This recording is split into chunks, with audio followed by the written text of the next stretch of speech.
اور ان کی کشتی کو غرقاب کر دے، یہ ہو نہیں سکتا ہے جب اللہ تعالیٰ فیصلہ کر دیں گے۔ اللہ تعالیٰ آج بھی اسی قدرت کے ساتھ، اسی ساتوں آسمان کے ساتھ، اسی عرش معلیٰ کے ساتھ، اسی جنت کے ساتھ، اسی جنت کی نعمتوں کے ساتھ، جہنم کے ساتھ، جہنم کی وعیدوں کے ساتھ، اپنے لا و لشکر کے ساتھ، اپنے فرشتوں کے ساتھ آج اللہ رب العزت اسی قدرت کے ساتھ موجود ہے۔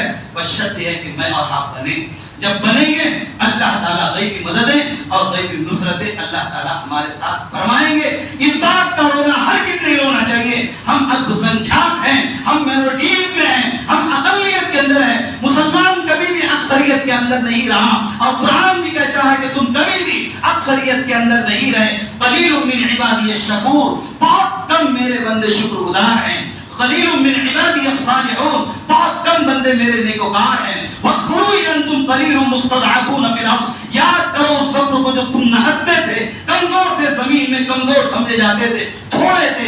تخافون ان یتخطفکم الناس، تمہیں ڈر لگا رہتا تھا کہ لوگ تمہیں کڈنیپ کر لیں گے، تو لوگ تمہیں اچک لیں گے، لوگ تمہیں غائب کر دیں گے۔ فآواکم، اللہ تعالیٰ نے تمہیں ٹھکانہ دیا۔ وأیدکم بنصرہ، اپنے مدد کے ذریعے سے تمہاری تائید کی۔ ورزقکم من الطیبات، اور تمہیں عمدہ رزق عطا کیے۔ کیوں؟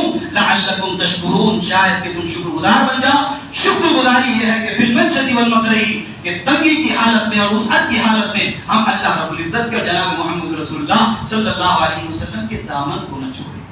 جب یہ دامن ہم آپ مضبوطی سے تھامیں گے، اللہ تعالیٰ کے وہ فیصلے جو اللہ تعالیٰ نے حنین کے اندر کیے ہیں، بدر کے اندر کیے، خندق کے اندر کیے، اسی طرح کے فیصلے بھی اللہ تعالیٰ آج بھی کرنا چاہتا ہے، اور اللہ تعالیٰ کر رہا ہے۔ فلسطین کے وہ چند نہتے غیر مسلح افراد کے ذریعے سے، ان کی عورتوں کے ذریعے سے، ان کے بچوں کے ذریعے بتلا رہا ہے کہ یہ چند نہتے اور غیر مسلح افراد نے پوری دنیا کو بتا دیا ہے کہ جب انسان کرنے پر آئے، جب اللہ کی جھیاریں اڑ جائیں اور مجاہدانہ کردار ادا کرنے لگے، زہد کی زندگی گزارے، زہد کی زندگی گزارے اور اپنے آپ کو اللہ کی شریعت پر لگا دے، تو دنیا چاروں طرف سے ان کا گھیراؤ کر لے، دنیا چاروں طرف سے ان کا محاصرہ کر لے، ساری دنیا ان سے بائیکاٹ کر لے، وہ اپنے موقف پر ڈٹے ہیں اور ڈٹے رہے گے۔ یہ پیغام آپ کو دیا جا رہا ہے۔ اس لیے میرے عزیزو، یہ اس رات کے اندر ہم کو پیغام ہے، آج کی رات کے اندر، کہ جب کل صبح ہوگی تو ہماری فجر سے ہوگی۔ ایسا نہیں ہوگا کہ رات بھر نفلیں پڑھے، فجر کے اندر جا کر سو گئے، تو اللہ تعالیٰ ان نفلوں کا ثواب کبھی بھی نہیں دیں گے۔ تم نے نفلوں کے مقابلے میں فرض کو غارت کر دیا ہے، فرض کو برباد کر دیا ہے، اللہ تعالیٰ اس کے مقابلے میں کچھ نہیں دیں گے۔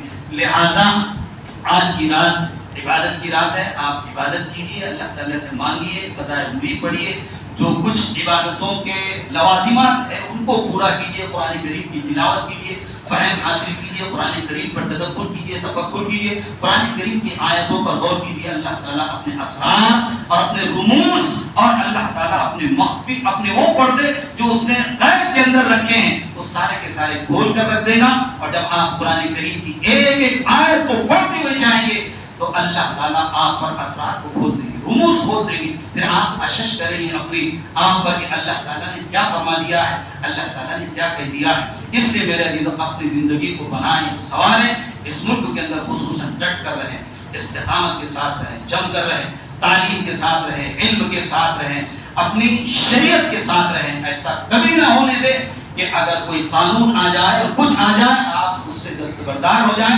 یعنی قانون یہ آ گیا ہے میں اب شریعت پر عمل نہیں کر سکتا ہے۔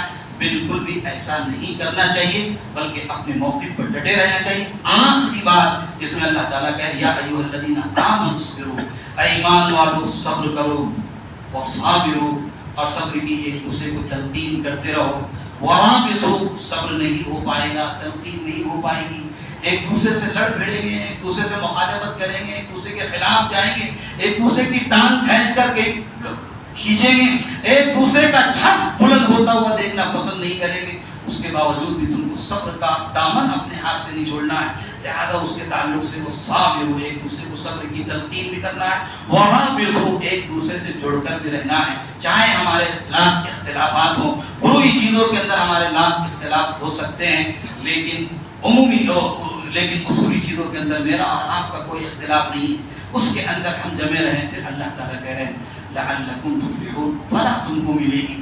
پھر فلاح دنیاوی بھی ہوتی ہے اور یہ فلاح اخروی بھی ہوتی ہے۔ یہ چند فکری باتیں میں نے آپ حضرات کے سامنے رکھی ہے۔ اللہ تعالیٰ سے دعا کریں کہ سب سے پہلے اس ناکارہ کو اس پر عمل کرنے کی توفیق نصیب فرمائیں، اس کے بعد آپ حضرات کو اس پر عمل کرنے کی توفیق نصیب فرمائیں۔ جتنی باتیں کہی گئی ہے اس کو رسمی اعتبار سے ہم نہ لیں، جب ہم اپنے مکان پر، اپنے گھر پر، اپنے علاقے میں جائیں تو اس پر غور کریں، فکر کریں اور اس کو اپنے دامن کے اندر، اپنے پلو کے اندر باندھیں کہ اسی کے مطابق میری اور آپ کی زندگی ہوگی۔ جب ہم اس کے مطابق زندگی ہوگی تو زندگی بھی صحیح گزاریں گے اور ہماری موت بھی اس انداز سے آئے گی کہ ساری دنیا کے لوگ ہماری موت پر اش اش کریں گے، اور رونے والوں کی کبھی نہیں ہوگی کہ بہت اچھا نیک ایک بندہ تھا ہمارے درمیان سے چلا گیا ہے۔ ورنہ انسان کی مصیبتیں انسان کو اتنی کھائیوں کے اندر گرا دیتی ہے، انسان یہ سوچتا ہے کہ اچھا تھا چلا گیا ہے۔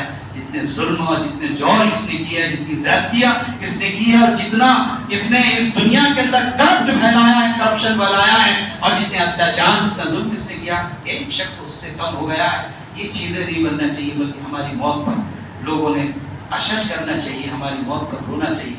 اس طرح کی زندگی میں اور آپ گزاریں گے تو انشاءاللہ دنیا کے اندر بھی کامیاب ہوں گے اور آخرت کی ابدی سرمدی زندگی کے اندر بھی کامیاب ہوں گے۔ اللہ تعالیٰ مجھے اور آپ کو حسن عمل کی توفیق نصیب فرمائیں، زندہ رکھ اسلام پر، موت ایمان پر فرمائیں۔ وآخر دعوانا الحمدللہ۔